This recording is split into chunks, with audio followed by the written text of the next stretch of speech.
औज़ुबिल्लाहिमिनश्शैतानिर्रजीम बिस्मिल्लाहिर्रहमानिर्रहीम। My name is Ghulam Murtaza. I am from College of Pharmacy Technician and Allied Health Science। दोस्तों, आज हमारा chapter number 3 है और बुक का नाम है जी बायोकेमिस्ट्री। और इसमें जो हम टॉपिक मेन पढ़ेंगे उसका लिपिड्स के बारे में हम डिस्कस करेंगे। और इसके अंदर जो टॉपिक डिस्कस करेंगे जिनमें जो पहला टॉपिक है वो जी इंट्रोडक्शन। हम लिपिड्स के इंट्रोडक्शन में बारे में बात करेंगे, जबकि दूसरे नंबर पे बात करेंगे क्लासिफिकेशन के बारे में। तीसरे नंबर पे बात करें तो अकरेंस के बारे में बात करेंगे कि लिपिड्स कहाँ कहाँ पाए जाते हैं।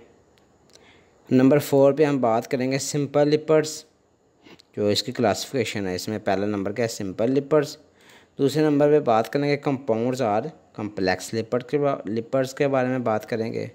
और नंबर 6 पे बात करेंगे डिराइव्ड लिपिड्स। ये 6 टॉपिक हम इसमें डिस्कस करेंगे। तो चलें स्टार्ट करते हैं। पहला जी इंट्रोडक्शन। इसकी डेफिनेशन है the lipids are organic substance occurring in plant and animal tissues belong to a very heterogeneous group of compound related to fatty acid. इसमें वो कह रहा है जो लिपिड्स हैं ये ऑर्गेनिक सब्सटेंस है। और ऑर्गेनिक सब्सटेंस कौन से होते हैं, वो सब्सटेंस जिनके अंदर कार्बन और ऑक्सीजन पाया जाए। कार्बन लाजमी उसका जुज़ो, कार्बन हाइड्रोजन, ये दोनों चीज़ें लाजमी होनी चाहिए, ठीक है। तो the lipids organic substance occurring in plant, जो प्लांट में पाए जाते हैं, एनिमल टिश्यूज़ और इंसानी जानदारों के टिश्यूज़ में भी पाए जाते हैं। और ये हेटेरोजेनस ग्रुप होते हैं कंपाउंड्स में, यानी कि इनमें बहुत ज़्यादा किस्म के कंपाउंड्स होते हैं।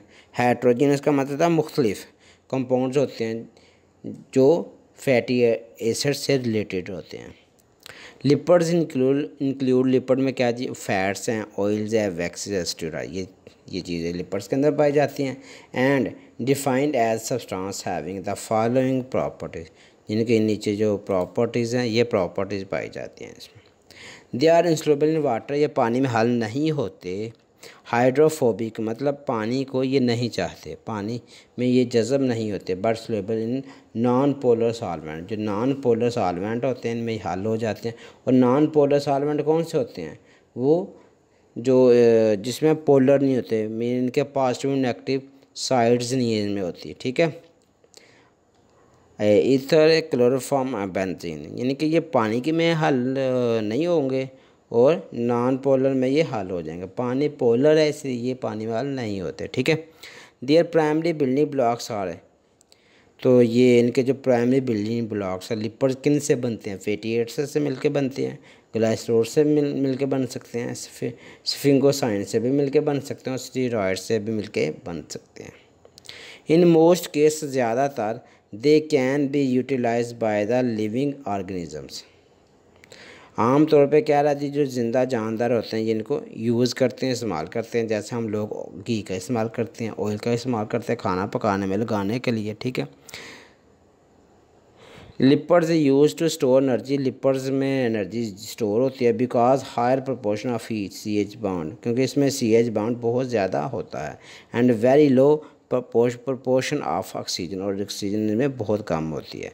Oxygen store double the amount of energy, oxygen क्या करता है जी, ये बॉन्ड डबल एनर्जी स्टोर करके। अगर हम इसको कंपेयर करें हाइड्रोजन कार्बोहाइड्रेट के बॉन्ड से, यानी कि ऑक्सीजन का बॉन्ड एनर्जी ऑक्सीजन का बॉन्ड एनर्जी ज़्यादा स्टोर करेगा अगर हम इसको कंपेयर करें किसके, कार्बोहाइड्रेट से, ठीक है जी। कार्बोहाइड्रेट से ये डबल एनर्जी स्टोर करता है ऑक्सीजन का बॉन्ड। नेक्स्ट चलते हैं क्लासिफिकेशन की तरफ। इसकी पहली है जी सिंपल लिपिड्स, नंबर 2 पे आएगा कंपाउंड्स लिपिड्स और नंबर 3 पे आएगा डिराइव्ड लिपिड्स। सिंपल लिपिड्स की बात करते हैं तो इसमें 2 चीज़ें शामिल हैं, 3, फैट्स, ऑयल और वैक्सेस, ठीक है। बार इनके बारे में भी हम पढ़ेंगे, इसलिए आपने परेशान नहीं होना। तो नेक्स्ट देखते हैं जी fats and oil. These are esters, ये ईस्टर हैं किसके, फैटी एसिड के, ग्लाइसरोल के। यानी कि जो फैट्स और ऑयल है इसमें 2 चीज़ें होती हैं, फैटी एसिड और ग्लाइसरोल। उनको ट्राई हाइड्रोक्सी अल्कोहल भी कहते हैं। दे आर नोन एज ट्राईग्लाइसराइड्स और ट्राईएसाइल ग्लाइसरोल और फैट, इनके 2 नाम ये भी, इनको ट्राईग्लाइसराइड भी कहते हैं, ट्राई एसाइल ग्लाइसरोल भी कहते हैं या फैट्स भी कहते हैं। अब fat in liquid state called oil, अगर ये फैट्स लिक्विड स्टेट में पाया जाए, पिघली हुई हालत में मौजूद हो, तो ये इसको ऑयल बोलते हैं, ठीक है, जो तेल हम यूज़ करते हैं वो। Fats and oil are lighter than water, ये पानी से हल्के होते हैं, and have specific gravity of about 0.8, उनकी ग्रेविटी 0.8 होती है। तो नीचे इसने फार्मूला लिखा हुआ है, ग्लाइसरोल है, ये देखें CH2OH, ये सिंगल बॉन्ड है दरमियान में, तो ये 3 है ग्लाइसरोल के फार्मूला है, और 3 कार्बोक्सिलिक एसिड, और ये कार्बोक्सिलिक एसिड का 3 मॉलिक्यूल्स हैं। जब दोनों ये मिलेंगे तो हमारे पास ट्राइग्लिसराइड्स आएगा। ये देखो ये 3 1 2 3 है, इसलिए इसको ट्राइग्लिसराइड बोला है। और साथ में ऑक्सीजन कार्बन डाइऑक्साइड मिलेगी, और उसके साथ पानी के 3 मॉलिक्यूल मिलेंगे। तो ये फैट्स और ऑयल के बारे में था। नेक्स्ट हम चलते हैं जी वैक्सीज के बारे में। तो these are the ester of fatty acid, ये भी फैटी एसिड के ईस्टर है, लेकिन फ़र्क ये है कि इनमें लॉन्ग चेन होती है किसकी, मोनोहाइड्रिक अल्कोहल की।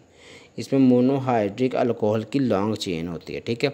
इसका formula RCOOH plus ROH, RCOOR plus H2O, ये आर ना ग्रुप्स होता है, ठीक है। इसकी जगह आप एसाइल ग्रुप होता है, इसकी जगह आप CH2 लगा सकते हैं, CH लगा सकते हैं इनके फार्मूले के मुताबिक, इसलिए उसने R लिख दिया है ताकि जो फार्मूला होगा उसकी वो उस R की जगह पे अटैच हो जाएगा।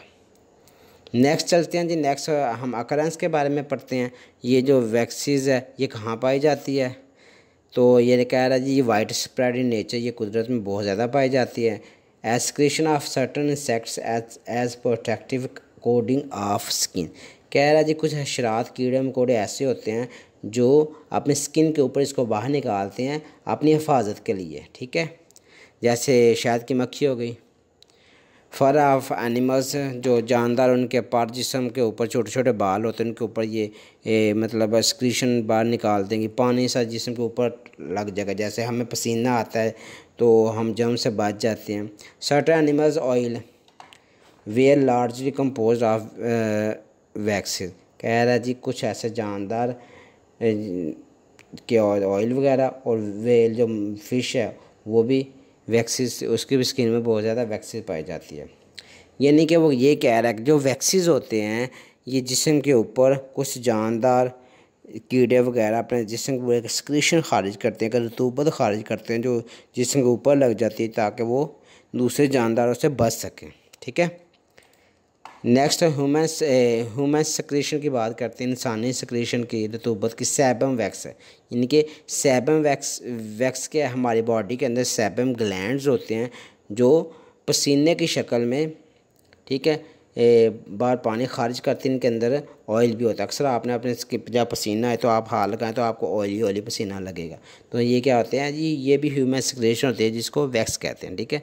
Sebum is a secretion of human skin having wax, it helps, ये मदद करती है स्किन टू बी मॉइस्ट, जो हमारी स्किन जो होती हो वो खुश्क ना हो, और फ्लेक्सिबल का मतलब होता है बीमारियों से बचा सके। Plant waxes present in cuticle of plant के अंदर, पौधे के अंदर भी वैक्सीज पाई जाती हैं, और ये क्यूटिकल के अंदर होती है, सेल वाल के अंदर जो क्यूटिकल तय की वहाँ ये पाई जाती है। नेक्स्ट चेक देखते हैं कंपाउंड और कम्प्लेक्स के लिपर्स क्या हैं जी। These are esters are fatty acid, ये भी फैटी एसिड के ईस्टर्स हैं। तो इसमें containing group in addition to alcohol and fatty acid और अल्कोहल के अलावा इनमें ग्रुप्स होते हैं किसके, ईस्टर और फैटी एसिड के, ठीक है। इनके इसमें फैटी एसिड के ग्रुप्स भी पाए जाते हैं और अल्कोहल भी पाया जाता है और फैटी एसिड भी पाए जाते हैं। तो इनके मज़ीद आगे इनको डिवाइड किया गया है। नंबर 1 है जी ग्लाइको लिपर्स आर आल्सो कॉल्ड ग्लाइसोस्फिंगोलिपर्स। इसमें क्या होता है, दीज कंटेनिंग में स्फिंगोसाइन होते हैं, फैटी एसिड्स होते हैं और मोनोसैकेराइड्स या ओलिगोसैकेराइड्स के यूनिट्स होते हैं। अच्छा, इसमें ना आपने ये याद रखना है कि ग्लाइकोस्फिंगोलिपर्स में क्या क्या चीज़ें पाई जाती हैं, ठीक है। ये MCQs में अक्सर सवाल आते हैं। नंबर 2 जी sulfosides, these contains sphingosine, fatty acid and sugar and phosphate group. इसमें स्फिंगोसाइन पाए जाते हैं, फैटी एसिड पाया जाता है, शुगर पाई जाती है और फॉस्फेट ग्रुप पाया जाता है। नंबर 3 पे बात करें तो फॉस्फोलिपिड्स हैं। These are lipids that contain alcohol, इसमें अल्कोहल पाया जाता है, फैटी एसिड पाए जाते हैं और फास्फोरिक एसिड पाया जाता है। इन एडिशन दे कह रहा जी ये चीज़ इसमें पाई जाती हैं। इसके अलावा they frequently have an containing bases, यानी कि नाइट्रोजन जो बेसिस है वो भी इसमें पाई जाती हैं और अदर सब्स्टिट्यूएंट्स भी पाए जाते हैं। नंबर 4 पे बात करना चाहिए लिपोप्रोटीन है। इसमें लिपर्स पाए जाते हैं और प्रोटीन पाई जाती है। जब दोनों ये चीज़ें मिलती हैं तो लिपोप्रोटीन बनती है। अच्छा, ये जो 4 टाइप्स हैं ना, ये इनमें से MCQs बड़े ज़्यादा आते हैं। इसको आप ध्यान से याद करना कि किस में सल्फोसाइड्स में क्या पाए जाते हैं, फॉस्फोलिपिड्स किन एक में क्या क्या चीज़ें पाई जाती हैं। ठीक है, ये चीज़ें याद रखनी है आपने। नेक्स्ट हम बात करते हैं डिराइव्ड लिपिड्स की। तो इसमें दीज इंक्लूड, इसमें fatty acids, glycerol, steroids, sterol, fatty aldehydes, lipids, soluble vitamins और केटोन्स। ठीक है, यानी कि ये डिराइव्ड का मतलब होता है खुद अखज़ करना, यानी कि इसको हम खुद कुछ कुदरती चीज़ें लेके कुछ लेबॉर्ट्री में तैयार करके हम लिपिड्स बनाते हैं, इसलिए इसमें हर चीज़ तकरीबन पाई जाती है। ठीक है, तो फैटी एसिड्स के बारे में मज़ीद पढ़ते हैं जी। तो डेफिनेशन क्या, hydrolysis of fats is called fatty acid. इनके फैटी एसिड क्या जी, हाइड्रो फैट्स को आप तकसीम करें, इसको इसके यूनिट्स में तकसीम कर दे तो फैटी एसिड कहलाएंगे। Fatty acid contain long hydrocarbon chain bonded to, कह रहा जी फैटी एसिड के अंदर लंबी हाइड्रोकार्बन की चेन होती है जो COOH के साथ अटैच होती है, इस ग्रुप के साथ अटैच होते हैं क्या, लॉन्ग हाइड्रोकार्बन चेन। इनका हाइड्रोकार्बन की लंबी चेन COOH के साथ अटैच होती है ग्रुप के। They are aliphatic monocarboxylic acid, they are aliphatic monocarboxylic acid. ये मोनोकार्बोक्सिलिक एसिड होते हैं और लंबी चेनें बनाते हैं। इसका मतलब ये है कि फैटिक का मतलब होता है ये लंबी लंबी चेनें बनाते हैं, ये गुलाई में नहीं होते। ठीक है दोस्तों, उम्मीद करता हूँ कि ये लेक्चर आपको ज़रूर पसंद आएगा। फिर भी अगर कोई गलती है, कोई सजेशंस है, कोई आप कुछ बताना चाहते हैं तो लाजमी कमेंट्स बॉक्स में कमेंट्स कीजिएगा या इनबॉक्स कर दीजिएगा मुझे। और इसके अलावा आपसे रिक्वेस्ट है कि मेरे चैनल को लाजमी शेयर कर दें, लाइक कर दें और लाजमी सब्सक्राइब कर दें ताकि आप तक हर नई आने वाली वीडियो पहुंच सके। शुक्रिया। पाकिस्तान जिंदाबाद।